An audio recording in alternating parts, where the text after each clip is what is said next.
ትሁቴ የምትነግሪኝ ነገር አለ? የለም። እኔ ግን የምነግርሽ ነገር አለ። እሺ ምንድነው? የእናቴ ብሎ ያለው መቃብር ጋር ሄድኩኝ። ግን እንዴት እንደዚህ ማድረግ ቻለ? ትሁቴ እናቴ ግን ደህና ናት አይደል? እናት በህይወት የለችም። ተይ ትሁቴ፣ በእናት እንደዛ አይቀለድም። እንደዛ አይነት ነገር ደስ አይለኝም። እናቴን ነው እኔ ነኝ የተሳሳትኩት። በቃ እናት ሞታለች። ልታሳብዱኝ ነው እንዴ? ቆይ እናንተ ሀሳባችሁ እኔ እንዳብድ ነው? እናቴ ያለች የለችም እዛ ክፍል። አንቺም ክፉ ነሽ። ሁላችሁም አንድ አይነት ናችሁ፣ ሁላችሁ። እናቴ ደግሞ በህይወት አለች። ይኸው የምትፈልጉትን ብያለሁ። ልጁ እያበደላችሁ ነው።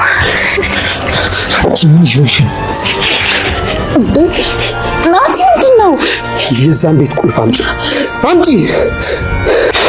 ቆይ አንተ ለምን እንደዚህ አይነት ጥያቄ አባቴን አትጠይቀውም? ትዕግስቴን አትፈታተኝ። ሲጥ ሳላደርግሽ የዛን ቤት ቁልፍ ስጪኝ። በጣም ስላዘንኩልሽ በህይወቱ እንድትኖር ይፈቅጄልሽ ነበር። ለዚህ ነው አንዴ የተደላደለ ህይወት የሰጠኸኝ።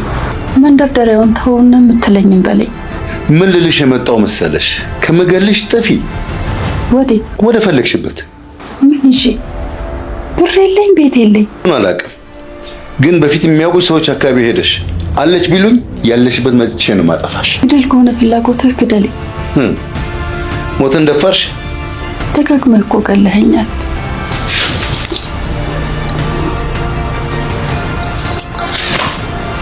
ህይወትሽ በኔ እጅ ናት። ድሮም በኔ እጅ አልነበረችም። ለሞት አታግደርድረኝ። የምፈራው ሞት የለም ከእንግዲህ። ደግሞ ልጅ እንዳለሽ ሰማሁ። አዎ አለኝ። እማፍርባት ሳይሆን እምኮራባት ልጅ። አመጣጥሽ በዚህ ልታሸማቀቂ ነበር አይደል? ቆይ ታዲያ ካልተሸማቀቅሽ ለምን ነገሩን ድብቅ አደረግሽው? ልጄ እኮ ናት፣ ጌጤ ናት። የትም ቦታ እንድትታይልኝ ነበር የምፈልገው። እዚህ ቤት ግን በጣም ብዙ አውሬ ስላለ ስሟን እንኳን ማንሳት አልፈልግም። እና ናቲ ከዚህ በኋላ ያንቺ የሚሆን ይመስልሻል? አሁን ለሰውዬሽ ጉድሽን ሳልዘረግፈው ቀጥ ብለሽ ካጠገቤ ጥፊ። ትሁቴ ለናቲ እውነቱን መናገሯ አሁንም ዋጋ እያስከፈላት መሄዱን ቀጥሏል። ገዛኸኝ እንግዲህ በድጋሜ እናቱ በህይወት እንዳለች እንዳሳመንሽው አሁን ደግሞ እናቱ በህይወት እንደሌለች ታሳምኘዋለሽ ብሎ አስገድዶ የቤት ስራ ሰጥቷታል። ይህንንም እንድታረግ ደግሞ አጋቾች ወደ ቤተሰቧ ልኮ የልጇን ቪዲዮ ቀርቶ አሳይቷታል። ትሁትም ይህን ስትመለከት እጅግ በጣም ስሜታዊና ራሷን መቆጣጠር እስኪከብዳት ድረስ ስታለቅስ ተመልክተናል። በዚህ መሃልም ናቲ መጥቶ ምን ሆነሽ ነው ትሁቴ ብሎ ሊያረጋጋት ቢሞክርም በጥፊ በመማታት ይበቃኛል እኔ ከዚህ በላይ ዋጋ መክፈል ብላ ትበሳጫለሽ። ናቲም ደንግጦ ለኔ ነው ዋጋ መትከፊው ብሎ ሲጠይቃት ናቲ ሂድ አልኩ አይደለ ለምንድነው ካጠገቤ የማትሄደው ብላ ናቲም ደንግጦ ከስሯ ዞር ሲል ተመልክተናል። ናቲም ጥሎ እየወጣ ሳለ ቤቲ መንገድ ላይ እየጠበቀችው ነበርና ዝም ብሎ ጥሎ አልሄድ ሲል እንዴ ናቲ ብላ ልታወራው ስትሞክር ቆይ ለምንድን ነው ልጅቷን በመጉዳት እኔ ልታንቋሽሽ ወይ የምትሞክሩት ብሎ ይጮህባታል።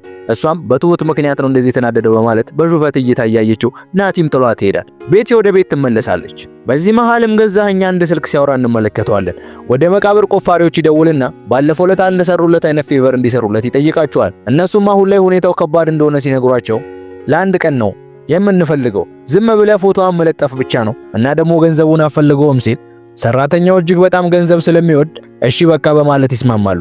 በዚህም መሃል ለናቲ ደውልለትና ናቲ ዛሬ ይመቸኛል፣ ስለዚህ የእናትህን መቃብር ዛሬ ማየት አለብን ብሎ ናቲን ያስገድደውና ወደ እናቱ መቃብር ለመሄድ ሲስማሙ ተመልክተናል። በሌላ በኩል ደግሞ ወደ ቤት እንመለስና ትሁትንና ናቲን ሲጋጩ በማየት የተደሰተችው ቤቲን እንመለከታታለን። ቤቲም ወደ ትሁት በመሄድ ምን ሆነሽ ነው? ቆይ ስነግርሽ እኮ አልሰማልሽኝ። ብዙ ጊዜ ነግሬሽ ነበረ ከኛ ጋር እንደዚህ አትጋጪ ብዬ እና አሁንም ደግሞ ያንን ነገር ማስተካከል ትችያለሽ። እኔ የምልሽን ነገር ካደረግሽልኝ እኔም አንቺ የምትፈልጊውን ነገር አደርግልሻለሁ ስትል ትጠይቃታለች።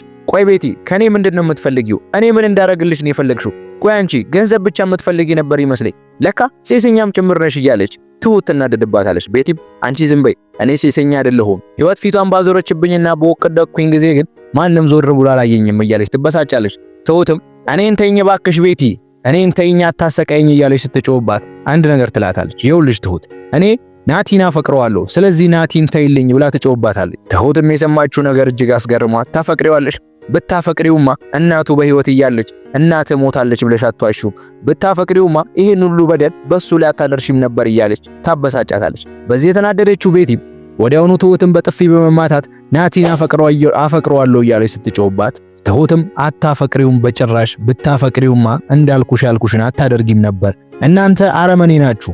በህይወት ያለ ሰውን መግደል ጤነኛ የሆነን ሰው ማሳበርን የምትችሉበት በማለት ትሁት ለቤቲ የማይሆን መልስ ሰጣት። እጅግ አናዳት ይለያያሉ። በሌላ በኩል ደግሞ ናቲና አባቱን በድጋሚ እንመለከታለን። አባቱም ወደ እናቱ መቃብር ወስዶ ሲመለሱ በመኪና ውስጥ ሳሉ ያው የሰው ልጅ እኮ መሞቱ አይቀርም ማንም ሰው ቢሆን ይሞታል እያለ ናቲን ለማጽናናትና ለመሸወድ ይሞክራል። ናቲም አይደል እያለ ከሰማው በኋላ እጅግ በጣም ስለተናደደበት ታውቃለህ ምን እንደሚሰማኝ አጥፍቶ መጥፋት ነው ውስጥ ያለውና እንደዛ ነው የሚሰማኝ ይሏል። እኔ ግን እምልህ ብሎ አባትየው እንደዚህ ይሏል፣ ጠላቴን አጠፋዋለሁ እንጂ እኔ አልጠፋም በማለት ይመልስለታል።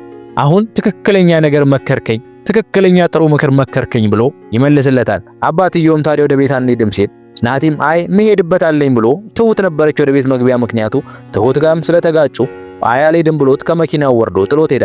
አባትየውም እሱ እንደወረደለት ሰራውልኝ እያለ እንግዲህ በስራው እጅግ ሲመጻደቅና ሲስቅ ተመልክተነዋል። ገዜን ልጁ እንደወረደለት ወዲያውኑ ወደ ቤቲ በመሄድ ከቤቲ ጋር ይገናኙና ለምንድነው ቢሮ እንዳልመጣ የፈለግከው ብላ ቤቲ ጠይቋለች። እሱም ማይመች ሁኔታ ላይ ሆኜ ነው ብሎ ይመልስላታል። አልገባኝም ምንድነው ስትለው ናቲን ወደ መቃብር ስፍራው ዞ ሄዶ ዓለሜን እንዳሳየው ይነግራታል። እሷም አተ ሰውዬ እኔንም ልታሳምነኝ ነው እንዴ ብላ ትለዋለች። ብታይ ታምኛለሽ በማለት ይመልስላታል። አሰራኸው ማለት ነው ስትለው አዎ አሰራሁትና አሳየሁት እና ታዲያ ምን ያህል አመነህ ብላ ስትጠይቀው ትንሽ ግራ ተጋብቷል፣ ግን ችግር የለውም የቀረውን ደግሞ ትሁት ታሳምነዋለች ብሎ ይመልስላታል። እሷም ማለት ትሁት ስትል ትሁት ናቲ በህይወት እናቱ እንዳለች እንዳሳመንሽው አሁን ደግሞ እናቱ እንደሌለች ታሳምኘዋለሽ ብዬ ነገር እናም ደግሞ በግዴታ ይሄንን ታደርጋለች በማለት ይመልስላታል። እናም በመሃል ስለ ትሁት ስላለው ነገር እንዲነግራት ስትጠይቀው እሱም አሁን አልነግርሽም፣ ግን እኔ አሁን አንድ ግራ የገባኝ ነገር ምንድነው የትሁት ቤተሰቦች ደካማ የሚባሉ አይደለም፣ ለምንድን ነው ሰራተኛ ሆና መስራትን የመረጠችው ብሎ ለራሱ ጥያቄ ይጠይቃል። እሷም ያው ከቤተሰቧ ገንዘብ ላለመቀበል ነዋ በማለት ትመልስለታለች። ገዛኸኝ ግን ስላልተዋጠለት አይመስለኝም አንድ ነገርማ አለ ብሎ ይላታል። እሷም ኧረ ተው እባክህ ልጅቷ ግን ዛሬ ቤት ውስጥ ልታብድ ነው ብላ ትለዋለች። ገዛኸኝም የሚጠበቅ ነው እሷንም ሴትይቷንም ልጁንም እናሳብዳቸዋለን በማለት ከመኪናው ወርደው ሲሄዱ ተመልክተናል። ታሪካችንም ሲቀጥል ትሁት ሳሎን ውስጥ ቁጭ ላይ የጠበቀቻቸው እነሱ ደግሞ ከውጭ ይገባሉ። ወዲያው እንደገቡም ጋሼ ላወራችሁ ፈልጋለሁ ብላ ነገር ግን እሱም ብቻውን ማውራት እንደምትፈልግ ነግረው ቤቲ ካጠገባቸው ዞር እንድትል ያደርጓታል። ትሁትም ጋሼ ያልከኝን ነገር በፍጹም ላደርግ አልችልም፣ ልጁን እንዴት ብዬ ነው እናት ሞታለች ብዬ ብለው ሊያምነኝ የምችለው? በፍጹም እኮ ይሄ ሊሆን አይችልም ጋሼ እባክህ ዝም ልበል ምንም አላወራም እኔ እባክህ ብላ ትለምናለች። እሱም ብሎ እንዲህ ብሎ ይመልስላታል። ትሁት አሁን የእናቱን መቃብር ወስጄ አሳይቼዋለሁ፣ ካንቺ የሚጠበቀው መጀመሪያውኑ እንደወራሹ አሁንም ደግሞ መልሰሽ እናት ሞታለች ብለሽ ማሳመን ነው ብሎ ይላታል። እሷም ጋሼ እንዴት ነው እናት ሞታለች ብለው ሊያምነኝ የሚችለው? ይሄ እኮ ማይመስልና ማይሆን ነገር ነው ብላ ስትለው እንግዲህ ምጫሽን አንጂ ታውቂያለሽ በማለት ይመልስላታል። ከዛም ካጠገቡ እንድትሄድ ይነግራትና ትሁት ትሄዳለች። እሱም ወዲያውኑ ወደ ዓለሜ ክፍል ያቀናና ዓለሜን ያዋራታል። ትሰሚኛለሽ አንቺ እብድ፣ አንድ አማራጭ ልስጥሽ፣ ከዚህ ቤት ውጪና ራቅ ወዳለ ቦታ ጥፊ፣ ሚያቅሽ ሰው ግን በህይወት አለሽ ካለ ግንባርሽን ብዬ ነው የምገልሽ ሲላት ግደለኝ ብላ ሞትን እንደማፈራና እንደምትጋፈጠው ትነግረዋለች። አንቺ ሴትዮ ቆይ ከመቼ ጀምሮ ነው ሞትን መዳፈር ጀመርሽ? ፈሪ ነበርሽ እኮ ይላታል። እሷም ምንም እንደማትፈራና ምንም ገንዘብና መሄጃም ስለሌላት የትም እንደማትሄድ ትነግረዋለች። እሱም ምርጫ ሰጥቼሻለሁ እጠብቅሻለሁ እንድትነግሪኝ ብሎ ሲላት ምንም ምርጫ አልመርጥም ከገደልከኝም ግደለኝ በማለት ትመልስለታለች። እሱም እንድታስብበት ነግሯት ጥሏት ይወጣል። በሌላ በኩል በመኝታ ቤት ገብቶ ሳለ ጀርባውን እያሸችው ትሁት ላይ እያደረገ ስላለው ነገር ምንም ያላወቀችው ቤቲ ምንድነው ቆይ ከትሁት ጋር እየተፈጠረ ያለው ነገር ብላ ተጎተጉቷለች። እሱም አንቺ የማታውቂው ምንም ነገር የለም ብሎ ይላታል።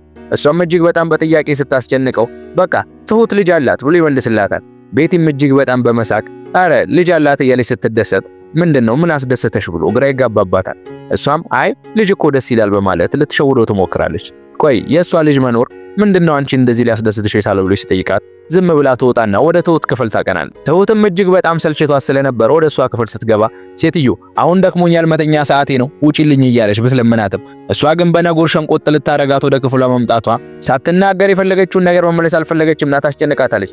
በዚህ መሃል ትሁት እሷን ጥላ በመሄድ ወደ ጋሼ ክፍል ዘልቃ ትገባል። በንዴት ስትገባ የተመለከተው ገዛኸኝም ትሁት ምን ሆነሽ ነው ብሎ ይጠይቃታል። ባለቤትህን የምታሳርፍልኝ ከሆነ አሳርፍልኝ፣ እኔ የተቀጠርኩት ቀን ልሰራ እንጂ ማታ አይደለም፣ የእንቅልፌን ሰዓት እንኳን ልከለክሉኝ ነው እንዴ? ቆይ እናንተ አረመኔዎች እያለች በጣም ትናደዳለች። ገዛኸኝም ቤቲ ምን ልታረግ ሄድሽ ሲላት አይ ውሃ ፈልጌ ነው እያለች ልትዋሽ ስትሞክር ትሁት ግን በመጪው አስፈራርታቸው ጥሏ ትወጣለች። በዚህ መሃልም ገዛኸኝ ቆይ ቤቲ ለምንድነው የሷ ልጅ መኖር አንቺ እንደዚህ የድል ስሜት እንዲሰማሽ ያደረገው ብሎ ሲላት ገዛኸኝ አሁን ምንም ነገር ልናወራ አልችልም። ጠዋት እናወራለን በማለት ትታው ትተኛለች። ታሪካችንም ይቀጥልና ጠዋት ከእንቅልፋቸው እንደተነሱ ሳሎን ውስጥ ቁጭ ብለው ትሁትን ይጠሯታል። ትሁትም ዛሬ ጠዋቷ ደስ ስለምትል የጠዋት ፀሐይ አሪፍ ነውና ወጥተሽ ንፋስ ተቀበይ ብሎ ገዛኸኝ ቤቲን ለብቻ ያወራታል። ቆይ ቤቲ ማታ የተፈጠረው ነገር ምንድነው ብሎ ሲጠይቃት የቱ ብላ ልታረሳሳ ትሞክራለች።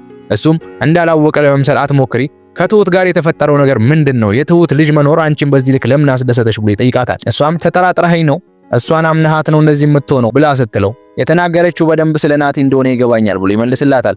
እሷም ካላመንከኝ የፈለግከውን ያህል ብትመራመር ምንም ነገር አታገኝም ብላ ትመልስለታለች። እሱም የውልሽ ቤቲ አንድ ነገር ቢኖር ግንባርሽን በጥይት ብዬ ነው የምደፋሽ ብሎ ይላታል። እሷም ለዚህ በቃን ብላ ተነስታ ጥላት ወጣና መንገድ ላይ ከትሁት ጋር ይገናኛሉ። ትሁትንም መንገድ ላይ የልጇን ስም አንስታ ልታሸማቃት ብትሞክርም የውልሽ ልጄ ክብሬም ጌጤም ናት፣ ምንም ቦታ ላይ አላፍርባትም በማለት ትመልስላታለች። ታዲያ ለምን ልጅ እንዳለሽ እንዳትናገሪ ስትላት፣ ታዲያ ለምን ልጅ እንዳለሽ ሳትነግሪኝ ስትላት፣ እዚህ አውሬ በሞላበት ልጄንማ ስሟን በጭራሽ አልጠራም፣ ልጄ መድመቂያዬና ኩራቴ ናት፣ የትም ቦታ ስሟን ልጠራት የምችላት በፍጹም አላፍርባትም በማለት ትጮውባትና አይካልሽ ግን ሁሉን ነገር ለባለቤትሽ ነው የምናገረው ብላ ስታስፈራራት ቤቲን በመፍራት ጥላት ትሄዳለች። ይህንንም ሁሉ ነገር ገዛኸኝ ከሩቅ ሆኖ እየተመለከታቸው ነበር። ታሪካችንም ይቀጥልና ቤቲ ለናቲ እውነቱን ልትነግረው አንድ ካፌ ውስጥ ተቀጣጥረው ይገናኛሉ።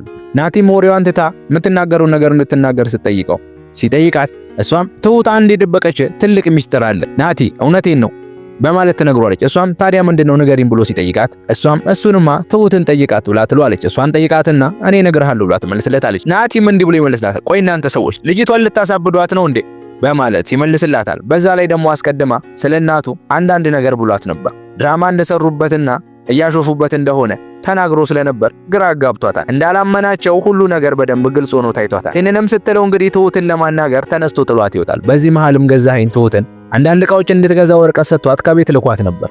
ናቲም መንገድ ላይ ያገኛትና አስቁሟት ሊያወራት ይሞክራል። በደንብ እንድታስቢ ብዬ ነው ጊዜ ለመስጠት የጠፋሁብሽ ትሁቴ፣ የምትነግሪ ነገር አለ እንዴ ብሎ ይጠይቃታል። እሷም ትንሽ ያሰብ ካረገች በኋላ ገዛኸኝ ያላት ነገር ትዝ ይላት። በቃ አፌን ልዝጋ ስትል አሁንማ እንዴት አፍሽን ትዘጊያለሽ? ሳትናገሪ ነበር አፍሽን መዝጋት ብሎ ያስፈራራት እና ልጁ በሱ እጅ እንዳለችና አንድ ነገር የማታደርግ ከሆነ ልጇ እንደምታጣ ስለተረዳች አሁን መናገር ያለባት ጊዜ እንደደረሰ ይገባትና ናቲ አንድ ነገር ልንገር ብላሄን ከመናገሯ በፊት ናቲ የእናቱን መቃብር እንዳሳዩት ይነግራታል። እሷም ናቲ እውነታቸውን ነው እናት ሞታለች በማለት መርዶን ትነግረዋለች። ናቲም ቆይ እናንተ ሰዎች ያማችኋል እንዴ ልታሳብዱኝ ነው በማለት ይላታል። በፍጹም እንደማያምናት ሲነግራት ትሁትም እውነቴን ነው ናቲ እናት ሞታለች በማለት ትነግረዋለች። ናቲም እጅግ በጣም በመናደድ አንቺም ክፉ ነሽ እያለ ከስሯ እየሮጠ ይሄዳል። ወዲያውኑም ወደ ቤት ይሄድና ቤቲን ያገኛታል። በዚህ መሃል ግን ትሁት ለገዛኸኝ በመደወል እውነቱን ነግሬላችኋለሁ፣ ያው ይሄን አይደል የምትፈልጉት ልጁ ወፍዶላችኋል በማለት ትነግረዋለች። ወዲያውኑም ናቲ ቤት ይደርስና ቤቲን በማነቅ ቁልፉን የት እንዳረገች ይጠይቃታል። ቤቲን በመደናገጥ ይሄን ሁሉ ነገር እኔ እንደዚህ ከምታረገኝ ለምን አባትን አትጠይቀውም ስትለው እሷም አሁኑኑ አርፈሽ ቁልፉን አንጪ ሲላት ቁልፉን ትሰጧለች። በዚህ መሃልም ናቲ እናት ወዳለችበት ክፍል ያመራና እዚህ ጋር ክፍሉ ያበቃል።